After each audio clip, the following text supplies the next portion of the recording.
name is Joseph Tota. I'm the CEO and founder of Tapville, and we're a hospitality franchise concept focused on self-pour, which is usually focused around beer and wine and restaurants. So a really good combination.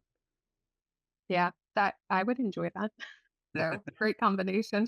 Where was your first location at? Yeah, our first location actually started out back in 2016, and we opened up in a suburb of Illinois, actually in Elmhurst, Illinois, which was our first location. It wasn't called Tapville at the time. It was called Red Arrow Tap Room. And it was something that we were experimenting with the concept. We, kind of learned a lot along the way. And then after 5 years, that location didn't cease to exist anymore. So we kind of moved on after that location. So when you think about being an entrepreneur, there's a lot of things you learn along the way and you make mistakes. And the first location we launched was a learning opportunity for us, but it didn't, continue on. But it did help us to better understand, what works and what doesn't work in the hospitality industry and helped us to further build our brand. So, So, you say hospitality industry. What did you know about it before launching that first business? yeah. So prior to, launching our first business, I actually worked as a management consultant. So I helped a lot of hospitality brands, food and beverage with different technology projects. And that's kind of the experience that I got. I did work in a bar in college. That I guess that counts too. But part of it was just learning about what these large brands are doing, and also learning that there were a lot of opportunities using technology in hospitality, and that's what really got me motivated to continue on and develop my own brand and concept. Okay. And so, in terms of a concept, where did the self-pour concept come from? Yeah. So back in around 2016, there were some concepts that were popping up with self-pour technology, kind of on a limited basis. What would be better than going to a restaurant or bar and just helping yourself to craft beer? And I saw that concept, but I also thought that it was missing quite a few things, like maybe self ordering at tables and kind of streamlining that experience. The first technology that I saw didn't have a lot of a loyalty program built in, and I thought there was an opportunity there. So by me kind of experiencing the beginnings of the technology, that helped me to further develop a concept that I thought would be scalable. And but it was really back in about 2016 I saw it for the first time. So, once you had this concept, how did you vet it to make sure that it was a good business idea? Well, I mean, you never know until you build it and see if they're going to come. So what we did was we did our best developing the first concept with a food menu and really trying to feature certified independent local craft beer options. We added table tablet ordering, and I think we got a lot of things right. I think what we didn't get right, it wasn't the best location that we chose for our first location. But I think, as an entrepreneur, I think you really have to test different things and see how they work. And it's a constant process of making adjustments and trying to make it better. One of the things that Tapville is we sometimes our slogan is we believe in a better way because we're always changing things and trying to find a better way to operate the business. And I think as an entrepreneur, that's something that most people really have to understand is that you have to make a lot of adjustments early on when you launch something. You never really get it right. You don't hit it out of the park the first time. Yeah, that what immediately comes to mind, I don't know if you've ever seen the show Friends, but I think of Ross screaming pivot, and you just, like, constantly pivot, Yeah. like, in the beginning, so I hear that. And so with the technology, the order from table, the self-pour, how Mhm. did you how did you test out the different technologies? How did you determine what you were going to use? Was that a testing period as well, or did you have an insight? Yeah, I had a little bit of insight. There were different vendors in the market that had sort of base systems. And like when you're trying to procure technology, we actually went and visited some of the different establishments throughout the US to see what they were doing that had similar technologies. And we kind of vetted different vendors.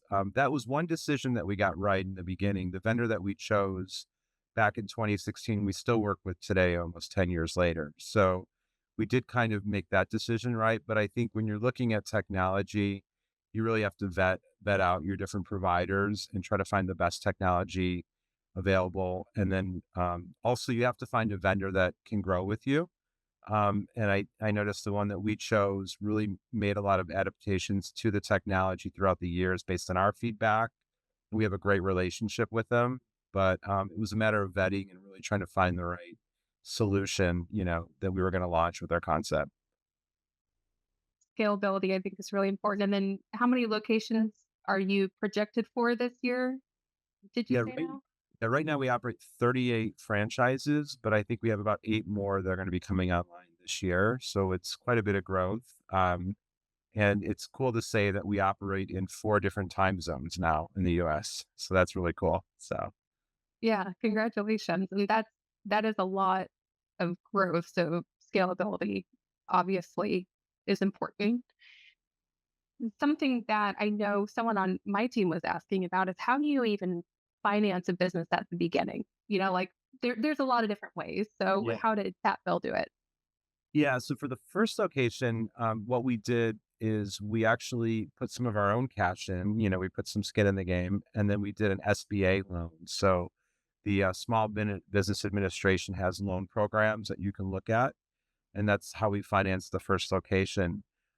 For our franchise company, which is kind of our core business now, we actually used equity crowdfunding as a way to raise money. So we used a site called startengine.com, and we launched a campaign where we're selling equity in our company. And we raised about $1.8 million to help build our brand over the last 4 years. So it was really a great way to raise capital. We also have over 2,500 investors throughout the US that are major brand ambassadors that help promote our brand. So equity crowdfunding is one of the ways that you can look at financing a business, but also SBA loans are another option. Do you think that those individuals that now have a bit of the equity is that their motivating factor is do you think that they want Tapville to do well because they're part of the business? I mean, that seems kind of obvious, but what's your point of view on that? Yeah, I think it's a little bit of both. I think there were some people that invested, it was more of a money thing and they're hoping that they'll get a return. And that's what we want to deliver, for our investors.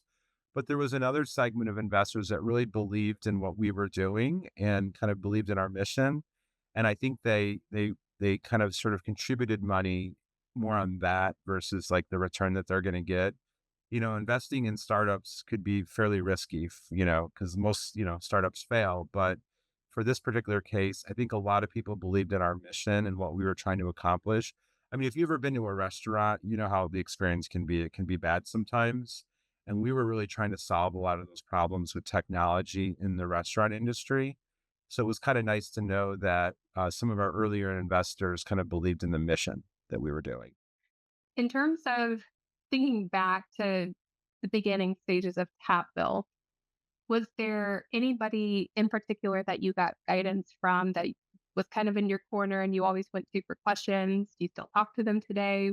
Was it a group of people? Yeah, that's a good question. I mean, I've had some mentors along the way. Friends and family, obviously, is where it starts. But within the industry, there were a few folks that kind of serve as advisors for Tapville that had a lot of industry experience. And some had invested in the concept and some had just wanted to help because they kind of want to give back to other entrepreneurs. So I did have some mentors along the way.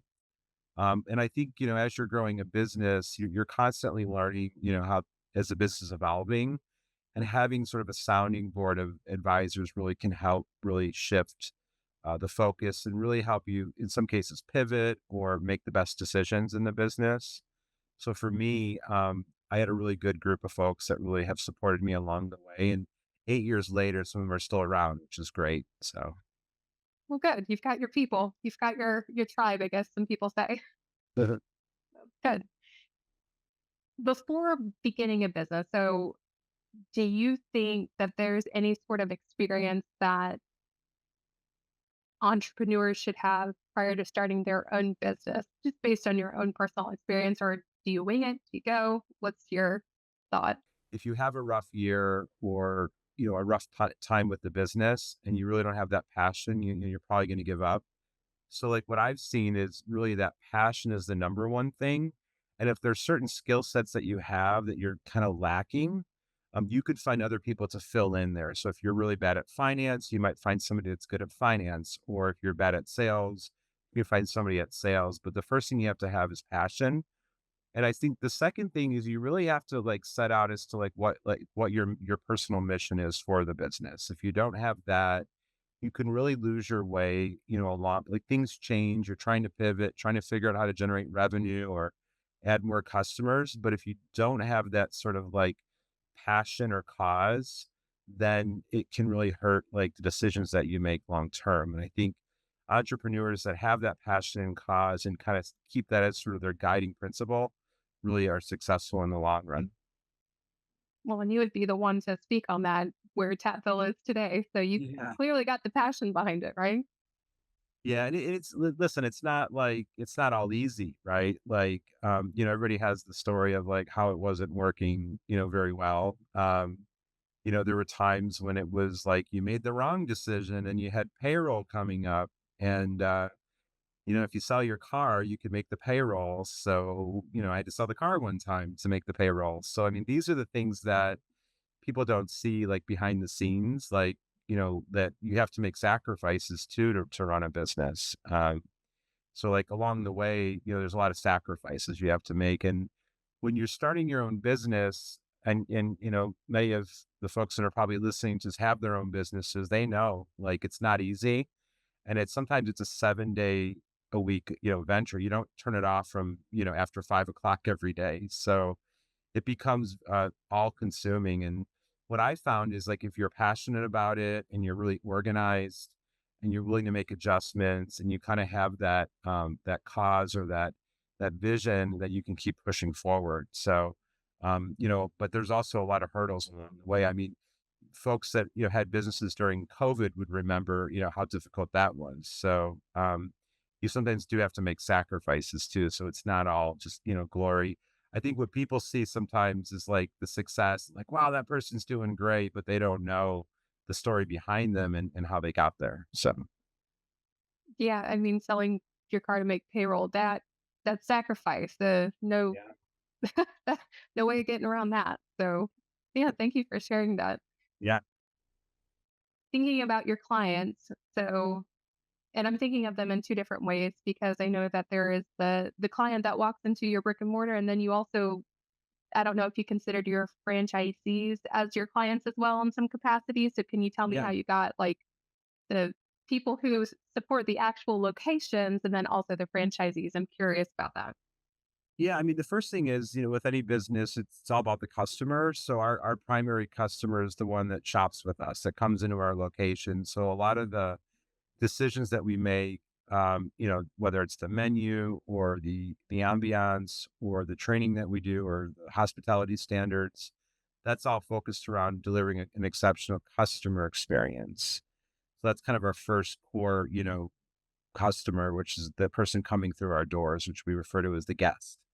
Um, in the second sort of like level of that is because we support independent business owners called franchisees, we have to make sure that we're meeting their needs too. So it's a whole nother business. It's almost like we run two different businesses. We run a restaurant business focused on the guests, but then we also run a business focused on supporting our franchisees. And they have a lot of the same goals that any entrepreneur would have. They want to, make money. They want to kind of be committed to their own passion. So we're trying to support that along the way.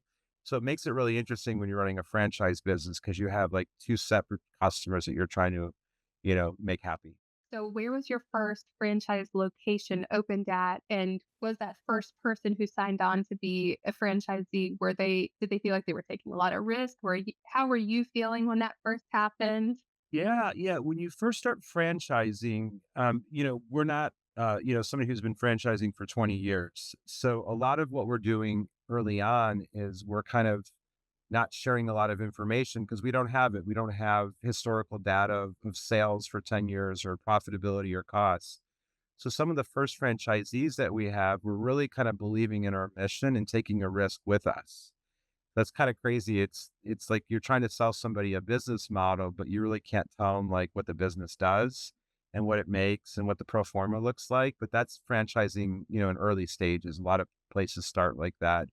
But then as you get more mature, you've got historical data, you have sales numbers, you can then start sharing that information with prospects, and then they kind of can buy in, financially. But early on, it was all about just faith and the business model of what we were doing, which is kind of interesting, trying to sell something, but you just couldn't tell them like how it was going to do.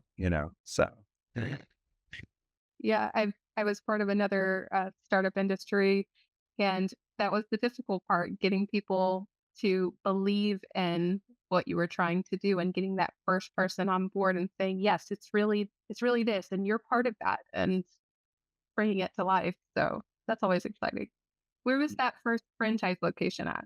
it was actually in Connecticut, and the franchise partner, and he'll tell you he's the first franchisee. He'll mention that. He kind of believed in our mission and what we were doing, and took a chance with us. And ultimately, he's been very successful. He's added a second, territory in his franchise, and he's been growing his business. But he kind of took that first risk with us and just trusted us, right? But yeah, he's more than happy to tell you he's franchisee number one. So um, There's gotta be a first one. yeah. And I think like it's also like humbling too, because you've got, people that are going to invest in your business model and your ideas, and they're putting up capital, and many times they're taking out loans, or trying to finance the business one way or another. So it's a lot of responsibility that we have, so that we make sure that we're kind of delivering on that promise, to our franchise partners. We can teach them the business, we can evolve the business, we can make them successful, operating their business.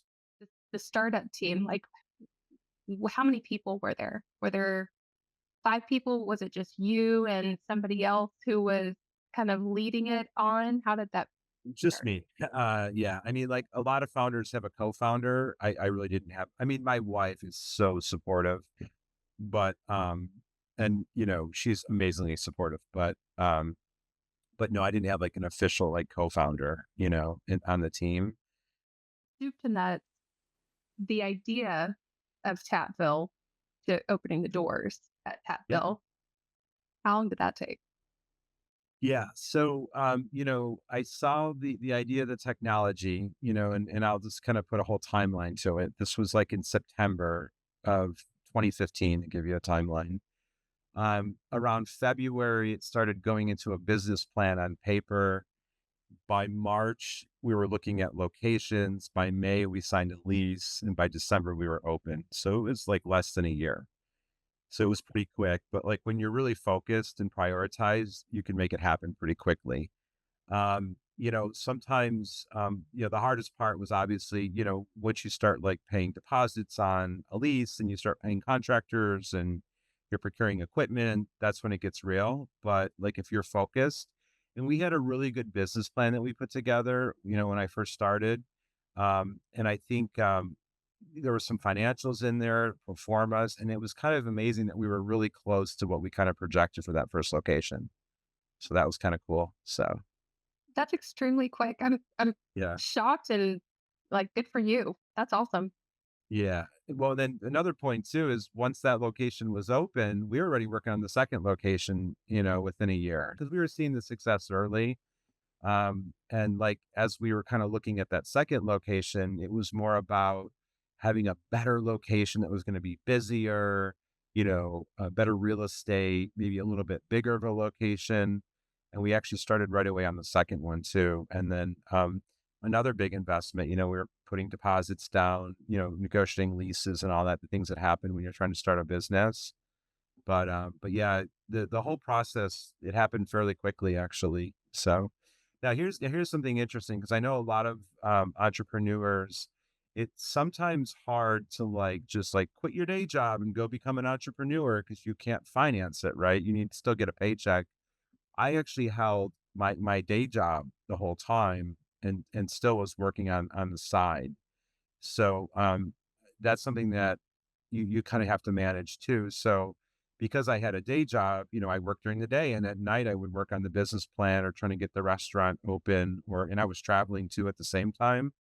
So really, like when you're trying to start a new venture, and you kind of have a day job, we'll call it a day job, you really have to work extra to make that secondary entrepreneurial venture successful. And then eventually I quit my day job because it was working, but you had to do both for a long time. That's what I did. So, That's more sacrifice. There it yeah. is.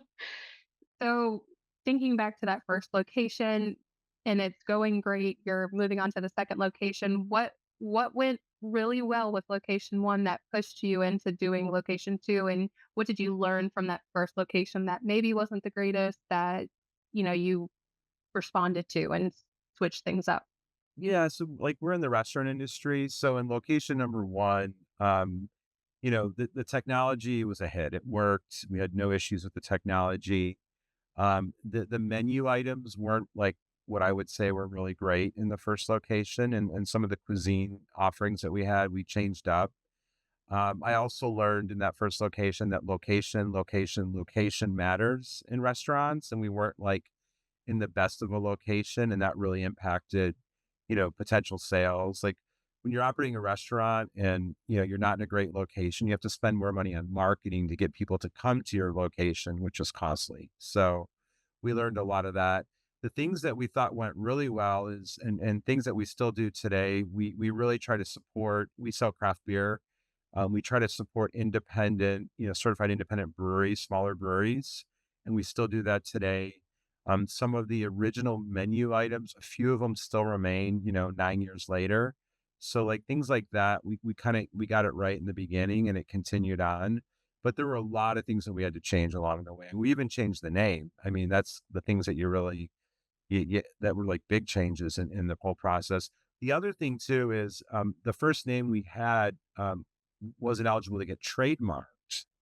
And if you're franchising, you have to trademark your concept. But like when you design a new concept, you don't think about down the road, I got to trademark this and all that. So there was no like cease or desist, but we just had to like change the name because we couldn't trademark it. So that's something you got to think about too. You got to think about the intellectual property if you're building a new company or starting a new venture, like down the road, what are the impacts? So, So that was the switch from Red Arrow to Tapville.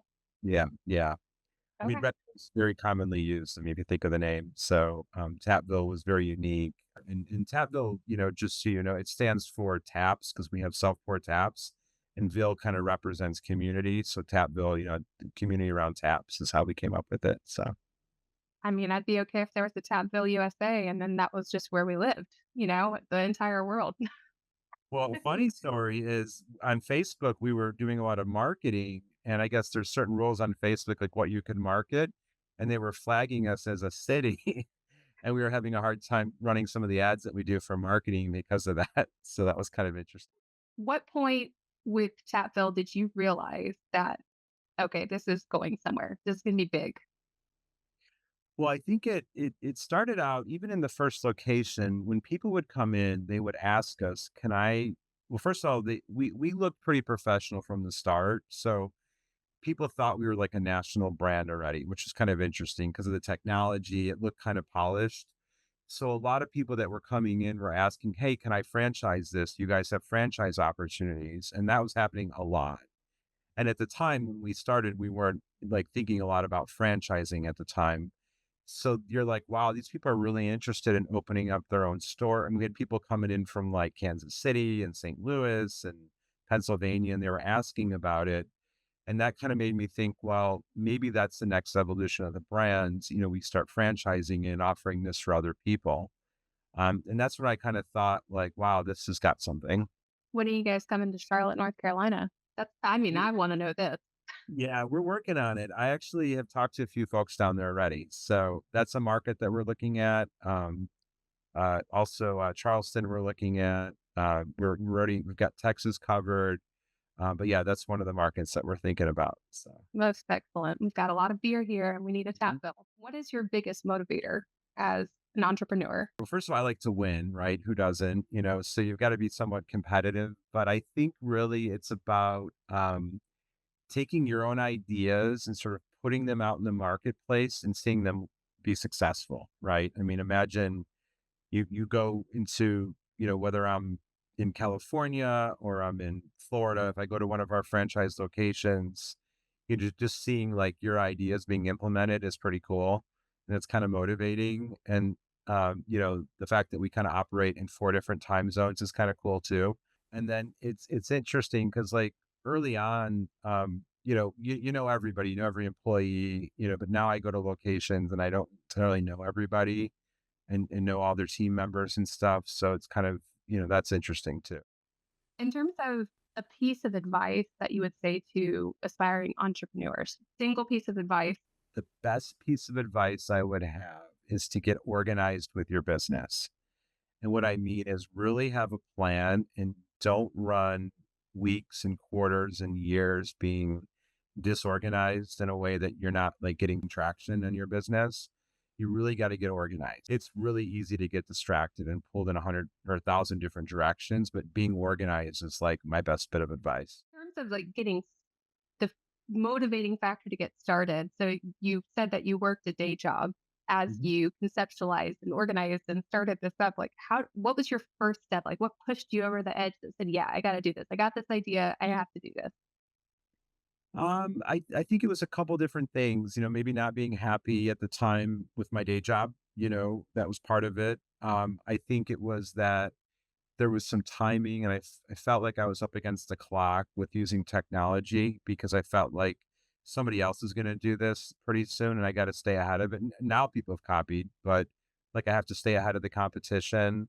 I felt like learning something new and kind of exploring a different business, idea was also kind of motivating.